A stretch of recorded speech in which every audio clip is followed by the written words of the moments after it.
오늘은 화요일, 화요일 둘째 날 예수님이 주일 종려주일 날 예루살렘 입성하시고 월요일 날은 성전에서 장사하는 것을 이제 못하게 하시고 이제 그걸 몰아내시고 그리고 이제 베다니에 가셔서 화요일에는 무엇을 하셨느냐 하면 둘째 날 화요일에는 이제 성전에서 주로 많이 가르치신 날입니다. 그래서 이 복음서에 보면은 둘째 날의 내용이 제일 많습니다. 그래서 그 성전으로 가시는 길에 무화과 나무가 말라 어제 아침에 어제 저주를 했는데 이제 화요일 날 이제 말라 있는 것을 제자들이 발견하고요. 거기에 대해서 이야기하시면서 믿음에 대한 말씀을 하셨는데 이제 무화과 나무가 마른 것은 잎만 무성하고 열매가 없는 이제 그 모습을 실망스럽게 여기신 것을 담고 있어요. 뜻을 담고 있어요. 그래서 이 이제 겉칠에로 화려하고 겉모습으로만 종교적으로 돌아가고 있는 예루살렘 그 당시에 잘못된 신앙생활을 이제 비유했다고 할 수 있습니다. 결국은 이제 그 성전의 멸망까지 예수님이 예고하시는데요. 바리새인들을 책망하시고요. 그래서 이렇게 이제 잘못된 외식으로 돼 있는 신앙을 책망하신 거. 이것이 이제 그 둘째 날에 보면 큰 가르침의 그 주제라고도 할 수 있습니다. 이 무화과 나무를 가지고 교훈하신 것, 그리고 또 예수님의 권위가 정말 하늘로부터 왔는가 이것을 시작으로 해서 이제 논쟁을 하셨고요. 또 가이사에게 로마 황제에게 세금을 바치는 것이 옳은가 이런 질문도 있었는데 이제 그 하나님의 것을 하나님께 바쳐라 하는 그런 말씀으로 예수님이 이제 대답을 하시고요.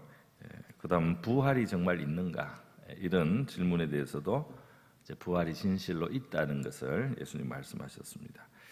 또 가장 중요한 계명이 이제 바로 사랑의 계명이라는 것도 하나님을 향한 사랑, 또 이웃을 향한 사랑 이것이 가장 중요한 계명이다 하는 것도 말씀했고요. 그다음에 그리스도가 과연 누구시냐? 바로 하나님이시면서 사람이다. 다윗의 후손이면서 육신적으로 보면 다윗의 가문에서 났지만 실제로는 성육신하신 하나님이시기 때문에 다윗이 주님으로 불러야 됐던 하나님이시라는 그 정체를 가르치신 내용도 있습니다. 그리고 또 이어서 그 당시 이제 잘못된 본이었죠. 바리새인들 탐욕을 많이 가지고 있으면서 겉으로 위선적으로 신앙생활을 했던 그 바리새인들을 책망하는 것이 화 있을진저 이렇게 하면서 7번이나 그 화를 선포하셨는데요. 그게 마태복음 23장 전체가 됩니다. 그리고 이어지는 마태복음 24장과 25장은 종말에 대한 것입니다. 그래서 이 성전이 예루살렘에 있을 그 하나님의 심판, 성전이 다 무너지는 그 심판이 있을 것과 그것과 겹쳐서 마지막 이 세상 마지막 날에 있을 종말의 시간이 어떨 것이고 그 다음 그 종말의 시간에 우리가 어떻게 준비되어 있어야 되느냐 그것을 가르치신 말씀이 마태복음 24장과 25장에 이렇게 되어 있습니다. 그러니까 이 예수님의 둘째 날에 가르치신 내용이 굉장히 주제가 많고 내용이 많아서 21장 18절부터 25장 끝까지니까 굉장히 많죠. 이제 그렇게 되어 있어요. 그래서 제가 올해는 이 말씀을 묵상하면서 이것을 가장 종합할 수 있는 그 가장 중심이 될 수 있는 결론적인 교훈의 말씀이 무엇인가 그것을 묵상하고 제목을 깨어있으라는 오늘 제목으로 삼게 되었습니다. 여러분 예수님은 결국 이 모든 것을 가르치시고 우리가 깨어있기를 원하신다 이렇게 말할 수가 있겠습니다. 깨어있으라. 깨어있으라는 말은 신앙적인 의미에서 무엇을 의미하는가? 영적인 잠을 자지 말라 이런 뜻이겠죠. 그런데 그 영적인 잠을 자지 말라는 것이 무슨 뜻인가? 우리가 보통 육신의 잠을 잘 때 보면 이제 잠을 자면은 의식을 잃는 거죠. 의식을 잃고 주변에 무슨 일이 일어나는지 어떻게 되는지 그 판단력을 다 놓고 그냥 그걸 잊고 가는 겁니다. 잊고 그냥 시간이 지나가는 그 잠자는 상태인데요. 이제 그 반대로 깨어 있다는 것은 무슨 말이냐 하면 우리의 삶 속에 하나님이 어떤 뜻을 가지고 계신지를 살피고 그것을 깨닫고 분별해서 하나님의 뜻을 실천하고 하나님의 그 원하시는 것들을 우리가 순종드리면서 신앙의 열매를 맺어가는 삶을 깨어있는 상태라고 할 수가 있겠습니다. 그래서 예수님은 하나님이 보내신 우리가 정말 진정으로 받아들이고 따라야 될 권위이시죠. 권위. 하늘과 땅의 모든 권세를 가지신 분이 우리에게 구원자가 되셨고 우리는 그분의 제자로 살아야 된다. 할렐루야. 내가 분부한 모든 것을 가르쳐 지키게 하라. 하늘과 땅의 모든 권세를 내게 주셨으니 이것이 예수님이 마지막에도 제자들에게 부활하신 후에도 하신 말씀이 바로 이것이었습니다.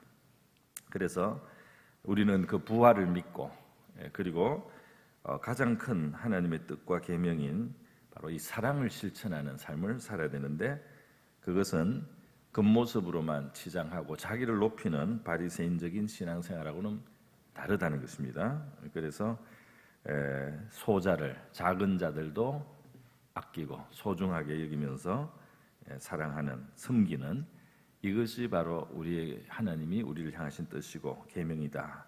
그리고 우리 각자에게 주신 자기의 사명 또 달란트를 가지고 우리를 충성되게 감당해야 된다 하는 것을 예수님이 이제 말씀하시는 것입니다. 여러분, 이 종말에 대한 가르침이 예수님의 둘째 날의 가르침 중에 제일 나중에 가면 비중이 커져요. 24장과 25장입니다. 그런데 이 종말은 예루살렘의 종말, 예루살렘이 그때 멸망해가지고요. 예수님이 예언하신 이후로 한 40년 후에 실현이 돼가지고 메시아를 못 박았던 이제 그 도성이 진짜 산산조각이 나는 거죠. 그 유대 민족 자체가 온 세계로 이때 흩어지는 거예요. 그래서 1945년 5월 달에 이스라엘이 재건될 때까지 거의 2000년 동안 유대인들이 나라를 잃었습니다. 그리고 하나님이 말세가 되니까 다시 그들이 회복이 된 것 같습니다. 그런데 어쨌든 그 유대 예루살렘의 이 멸망은 마지막 심판날에 방불한 그런 큰 재앙이었죠. 그래서 예수님 그것을 함께 말씀을 해주셨는데요. 오늘 우리에게 있어서 이 세상에 언젠가는 종말이 있을 거다 하는 거, 노아의 홍수 때와 같이 사람들이 먹고 마시고 장가가고 시집가고 그냥 정신없이 사는데 어느 날 호련히 주님의 재림의 날 또 심판의 날이 온다 하는 말씀을 예수님이 하시는데요. 이 세상의 종말, 세상의 종말만 있는 것이 아니라 우리 신학적으로는 그거와 같이 꼭 배우는 것이 뭐냐면 개인의 종말이에요. 그래서 이 세상의 종말, 우리 개인의 종말, 이것이 이제 두 가지입니다. 그래서 저와 여러분은 어느 것을 먼저 갖게 될지 모르는데 만약 세상의 종말이 오면 그날이 우리 개인의 육신의 삶의 종말이죠. 그러나 세상의 종말이 오지 않더라도 아직 우리 개인의 종말이 우리 각 개인에게는 세상의 종말과 같습니다. 그렇기 때문에 마지막 이 종말은 저와 여러분에게 멀리 있는 것은 아니죠. 우리 각 사람은 아마 이 자리에 있는 분들은 다 몇십 년 안에 마지막을 이 땅에서 마지막 시간이 옵니다. 그리고 주님 앞에 서야 되는 시간이 오게 되는 것이죠. 그래서 그날 정말 이 모든 것의 권세를 가지시고 그 참 도리를 우리에게 알려주신 바로 예수님 앞에 우리가 서게 될 때 우리가 하나님의 뜻, 그리스도의 뜻을 순종한 사람으로 주님 앞에 서기를 주님이 원하시고 또 우리가 그것을 위해서 기도하고 마음을 가져야 될 줄 믿습니다. 여러분, 그래서 이 시작할 때 무화과 나무가 말이야 말라버린 사건이 이제 이 둘째 날에 보인 것이죠. 그래서 이게 큰 의미가, 상징적 의미가 있습니다. 겉으로는 잎사귀가 많아요.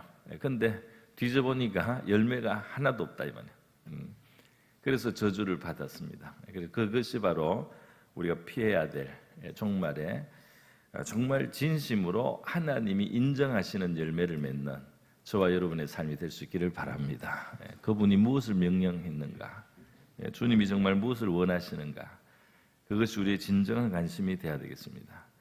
바리새인들은 그렇게 하지 아니하고 땅의 것으로, 사람의 것으로, 또 속에 있는 욕심으로 살면서 그들이 신앙을 치장으로, 거칠애로 이렇게 했을 때 주님께서 화가 있을 것이다, 이렇게 말씀했거든요. 자, 우리 오늘 이 시간 그래서 같이 한번 기도하겠습니다. 우리 기도할 때 이 한 주간 하나님 주신 이 새벽 기도, 또 우리 금요 성찬, 그리고 우리 한 주간 우리 주님의 고난을 우리가 깊이 묵상하는 복된 시간 되게 해주시기를 바라고, 예수님을 깊이 우리가 믿음으로 바라보는 시간이 되고, 오늘 또 말씀대로 우리의 믿음의 삶이 깨어있는 신앙생활, 하나님의 뜻을 깨닫고 그것을 매일매일 실천해가는, 하나님의 뜻대로 행하는 바로 그러한 우리 믿음의 생활 될 수 있게 해달라고, 그렇게 합심해서 한번 기도하고요. 이어서 자유롭게 기도하시기 바랍니다. 우리 같이 기도하겠습니다. 자비로우신 하나님 아버지, 감사드립니다. 오늘 이렇게 고난주간 특별 새벽기도의 둘째 날을 맞이하여 우리 예수님의 가르침을 생각할 수 있는, 우리가 다시 마지막 날 만날 그 주님을 우리가 바라보며 주님 깨어있도록 명령하신 이 말씀을 저희들이 생각합니다.